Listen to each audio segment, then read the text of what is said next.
Yeah, hi folks, I'm back again. Now I've finished all the outside of my building project, so I can quite safely go into winter now. And I can finish the inside at my leisure. Anyway, today's topic is Dr. Seuss and cancel culture, so let's get into it.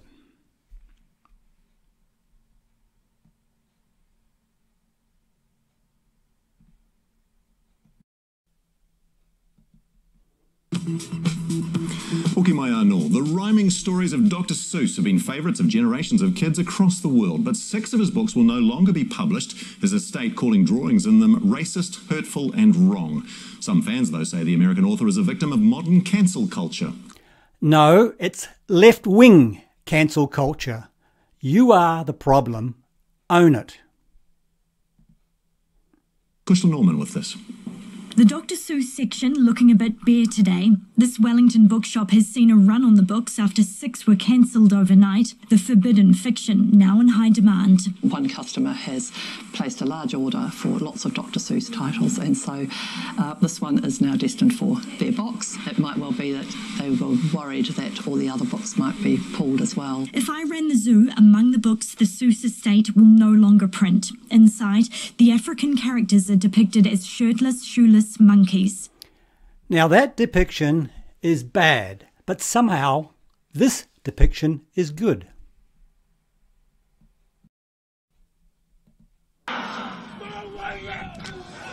Fierce, intimidating.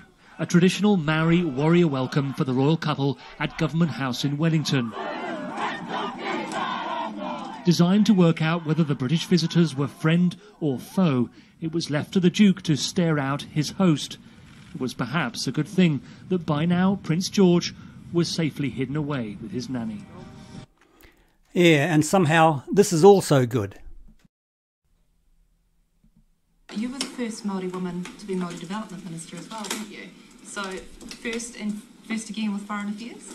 Yeah, and it's a huge privilege, but I hope that when people reflect on a number of firsts of many women in this parliament, it's the legacy that we've inherited.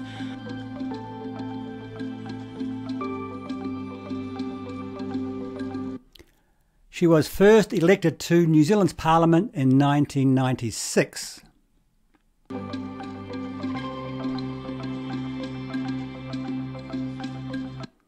And was the first woman to wear a traditional Maori tattoo in Parliament.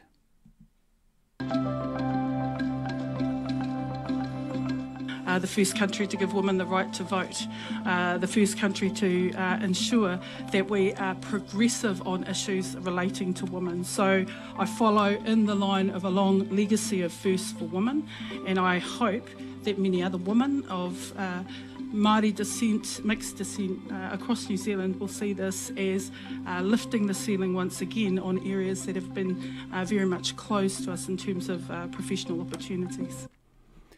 Yeah, so somehow being a woman and a Maori and having a moko got her this foreign affairs job.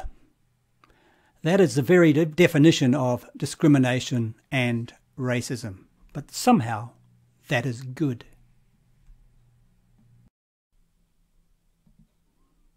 Portrayals the estate says are hurtful and wrong, like this one in And to Think That I Saw It on Mulberries. A Chinaman who eats with sticks. Now what is racist about that, or what is wrong with that? They still eat with sticks, and so do I sometimes.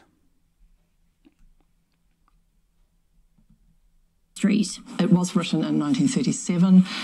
It was a time when people didn't think about other people's sensibilities. That would never be published now. Dr. Seuss wrote and illustrated more than 60 books. The cancellation of 6 of them coincided with his birthday. It seems a little bit unnecessary. Like, hey, let's wait for his birthday to insult him. You don't have to insult a dead man on his birthday, and he can't even defend himself. Fans say his books were written in a different era, and he's a victim of cancel culture. What people need to realize is if Dr. Seuss can get cancelled, what can't be? Exactly. I hope that the backlash against some of those titles doesn't cause us to lose all of his work. But this bookshop's happy to see the offensive titles go. There's still plenty more books out here. We don't need to have those ones. And Yeah, remind me never to go to her shop. Is embracing the shift to modern children's literature, they say better reflects and... Yeah, young, gifted and black. So the assumption is black people aren't gifted. Very patronising left-wing racism. Anyway, now to Rowan Dean for some more or some facts. I'm joined by Rowan Dean, editor of Spectator Australia, a novelist himself, not yet banned, I wonder why, and host of Outsiders on Sky News on Sundays at 9 a.m. Rowan, the still unbanned Rowan, did you ever suspect, and your antenna is so finely tuned, did you ever suspect that Dr. Seuss was a racist and so was his cat? Well, I didn't, Andrew, for the very good reason that he wasn't. Exactly. I grew up like you. My favourite cartoons were Tintin, the great Belgian character, who has also over time been accused of racial stereotypes and so on. But I also used to read the Cat in the Hat books and used to enjoy them as a kid. The really insidious thing here, Andrew, is that this is the real moment we've stepped through that Orwellian black mirror into a clear sign now that the agenda here is not anti-racism. The agenda here is racism, as you've Yep, that's the agenda, right? They really, really want to divide. Often said. Because one of the, if you look at there are 6 books that have been banned by Seuss. He wrote many, many different books, and some have become famous in movies. The Grinch That Stole Christmas, this sort of thing. Cat in the Hat's the obvious one, but there were many others. And one of them, in particular, The Sneetches, was actually a kid's story fighting racism. It was written in the 60s. It was written at the time of the civil rights movement. In today's terms, I would be one of those accusing Dr. Seuss of being a lefty, a lovey, a liberal, but he was actually of the left in those days. Yeah, that's true. And being of the left, one of the key fights that he fought was against racism.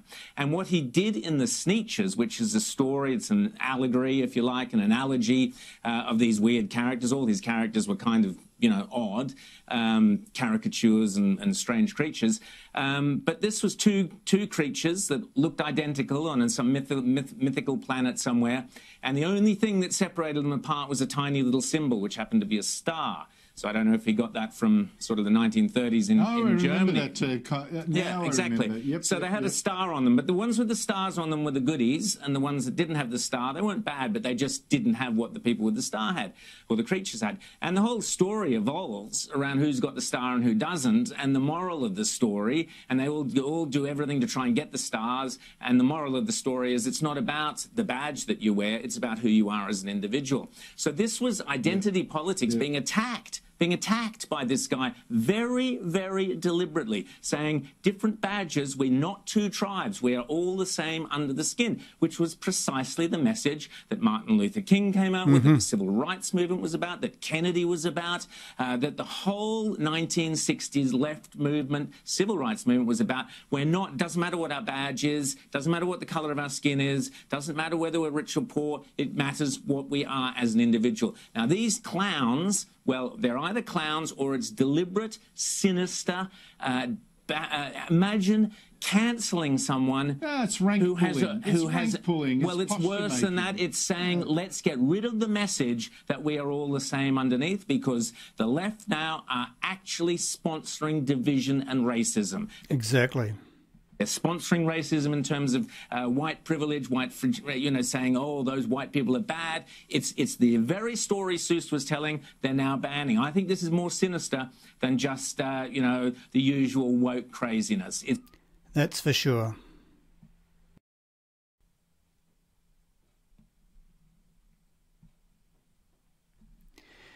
Now, folks, I think Rowan Dean is absolutely correct there about the left intentionally trying to divide us. But I think this cancel culture is far more insidious than that. They want to erase our culture. They want to erase our history completely. They want us to live in this permanent present tense bubble so they can easily manipulate us at their will.